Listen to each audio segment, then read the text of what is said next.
कमाने वाली बहू की कहानी। मीरपुर नाम के शहर में तेजस अपनी पत्नी नीरू के साथ रहता था। पति पत्नी दोनों ही नौकरी करते थे। एक दिन तेजस गांव अपनी माँ के पास फोन करता है। हेलो, प्रणाम माँ। जीते रहो माँ, तुम दादी बनने वाली हो। अरे वाह, ठीक है बेटा, मैं कल ही आती हूँ। जब माँ जी शहर पहुंची तो बेटी बहू ने बहुत अच्छे से स्वागत किया। लीजिए माँ जी, चाय। अरे गर्मा गर्म पकोड़े ले आओ माँ के लिए। नीरू रसोई में गई और 2 मिनट में ही पकोड़े ले आई। जी ये लीजिए। बहू जादू से बनाए हैं क्या? अभी तो रसोई में गई थी। यम्मी। माँ जी, शीला रसोई में पकोड़े तल रही है, मैं बस लेकर आई। हे भगवान, मेरा धर्म भ्रष्ट कर दिया तूने। अब तो गंगा जल से शुद्धिकरण करना होगा।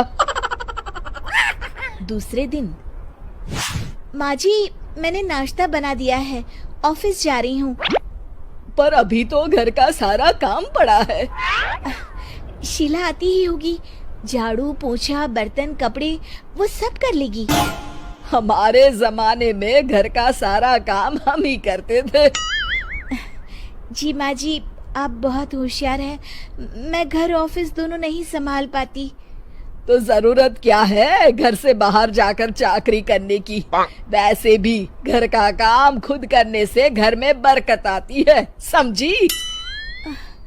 पर माँ जी। पर वर कुछ नहीं, इस महीने की पगार मिले फिर ऑफिस बंद है। हाँ। रात को नीरू तेजस से कहती है, सुनिए जी, माँ जी बोल रही थी कि मैं नौकरी छोड़ दूं। वैसे ठीक ही तो है, अभी तुम्हें आराम की जरूरत है। फिर भी आराम कहाँ, शीला को छुड़ाने के लिए बोल रही थी। तो अब 24 घंटे में इतना काम तो कर ही सकती हो। पर जॉब पसंद है मुझे, घर पर मन नहीं लगेगा। अगले दिन जब दोनों ऑफिस के लिए निकल रहे थे, मेरी तो कोई कीमत ही नहीं है इस घर में। माँ जी, आजकल महंगाई बहुत है, रहन सहन भी बदल गया है, दोनों नौकरी करते हैं तभी ठीक रहता है। अच्छा, तू कहना क्या चाहती है? मेरा बेटा तुझे बिठा के खिला नहीं सकता? तू ही इस घर का खर्च चला रही है, हैं? नहीं माँ जी, मेरा वो मतलब नहीं था। मतलब खूब समझती हूँ, ये बाल धूप में सफेद नहीं किए मैंने। हाँ।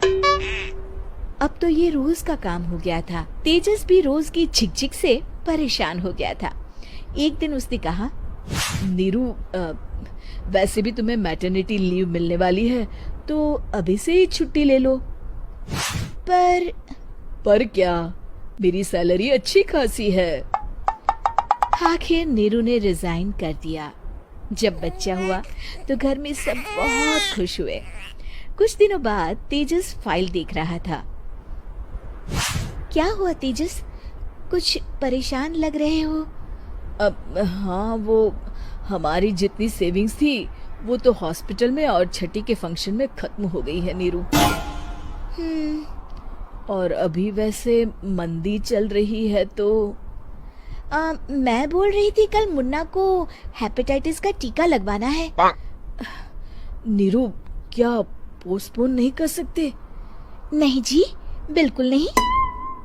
अब तेजस को समझ में आ रहा था कि उससे गलती हुई है।